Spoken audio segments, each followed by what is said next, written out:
Shut up and sit down.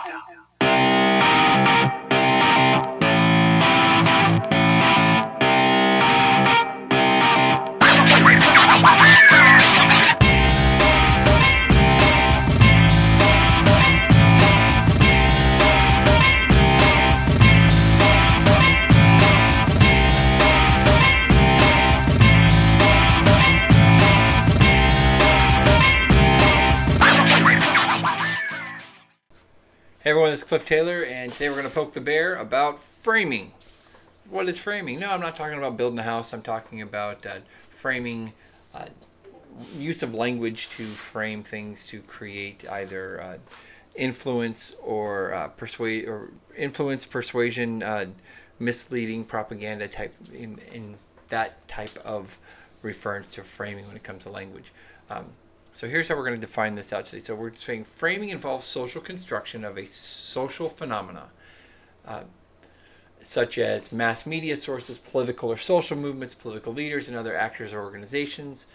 Participation in a language community necessarily influences an individual's perception of the meanings attributed to words and phrases. So since our language community would be the English language community, the American English language community, or the English under the United States advents. So politically, the language communities of advertising, religion, mass media are highly contested. These are when communication happens within our language community, within these specific subgenres or sub-communities of our language community.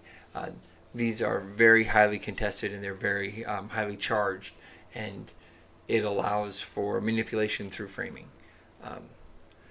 Whereas framing in less sharply defined language communities can be used to evolve cultural norms over time. So I think a good example of that would be the use of terms and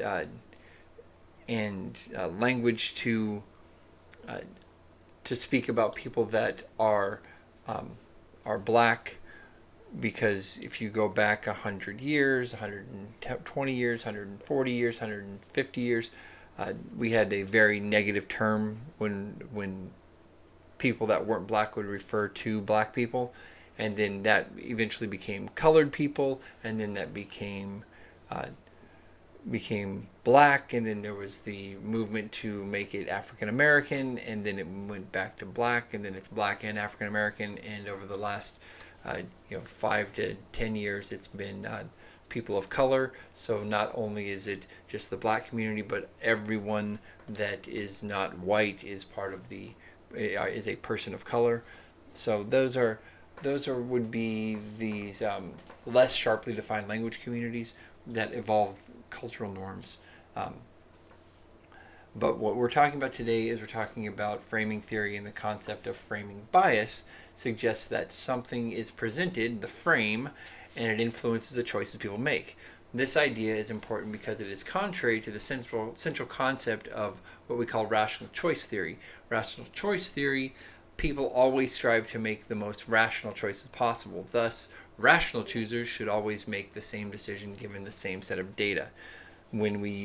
But framing theory says that we can, and it seems to work really well, we can influence large swaths of people through framing a set of facts in a specific way. We can influence the way somebody's going to react to it. One can view framing in communication as positive or negative, depending on the audience and what kind of information is being presented.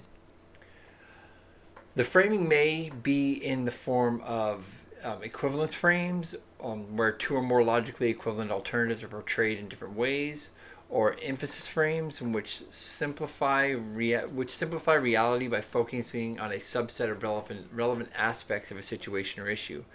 In the case of equivalence frames, the information being presented is based on the same facts, but the frames in which you presented it changes, thus creating a reference-dependent perception. If an example of that is, it would be like this: choice one, If you donate today, this fluffy bunny will live happily ever after. Choice 2. Refusing to donate will guarantee the death of this fluffy bunny. The facts are the same. If you donate, the bunny is going to be the bunny gets food. If you don't donate, the bunny doesn't get food. One is a positive frame and the other is a negative frame.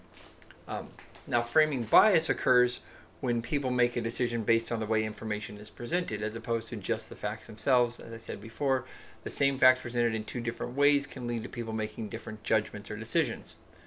And how we can guard against framing bias. The number one thing you can do to guard against framing bias is going to, as a reader or viewer, is to always challenge the framing. Consider rephrasing the information you're reading or hearing and see what impact, if any, there is in your conclusion.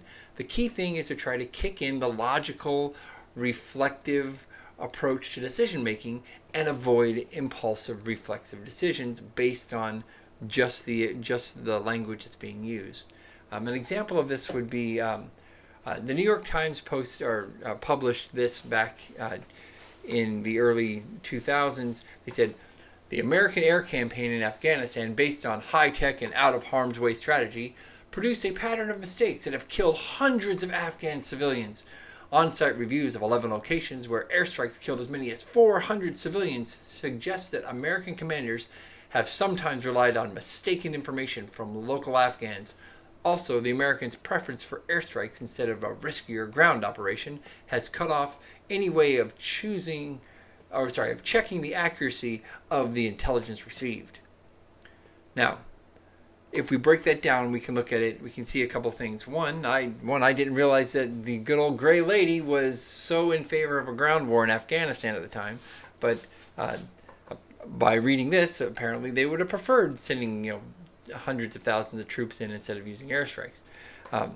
Now, the other thing that we can look at, and then I have a historical context because of education and my degree focus, that looking at 400 civilians were killed in reference to what this is referring to when we invaded Afghanistan, and we're using drones in certain areas. You could say that only 400 people died. Well, that's proof positive that this was the single most accurate campaign in military history. I mean, if you look at Dresden in World War II, over 300,000 civilians died. 1,600 civilians died in Hanoi alone in the Vietnam War due to bombing that was done by American forces. But forget those. The Taliban itself, who was in power, who the Americans went in and took out, had killed between 3,000 and 7,000 civilians per year that we know of while they were in power. So apparently dropping bombs in Afghanistan has caused a reduction in civilian death. Now, my statement there has framing in it as well. Every time that we talk about or discuss something, we have our own initial biases, and we also have the framing that we are going to create. But you should challenge all the framing no matter what. If you're making the framing, challenge your own framing. If you're listening to what I'm saying, challenge my framing.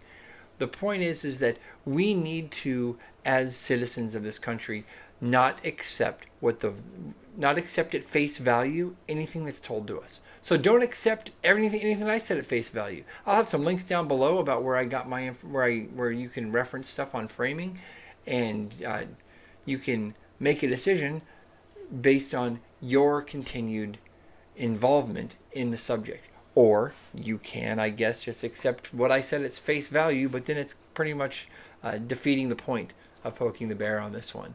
So this is the first part of a series that I'm going to be talking about when it comes to media manipulation. So framing is the first one, and we'll have another one up tomorrow, and then a third one coming up on Saturday. So if you would like to know some more information on how the media is using language to manipulate, not just the media, but politicians, political organizations, even religion.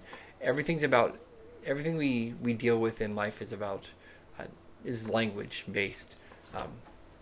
And as informed voters, as informed citizens, and as active participants within our society, we need to understand that we need to look at what people want, not just what they say.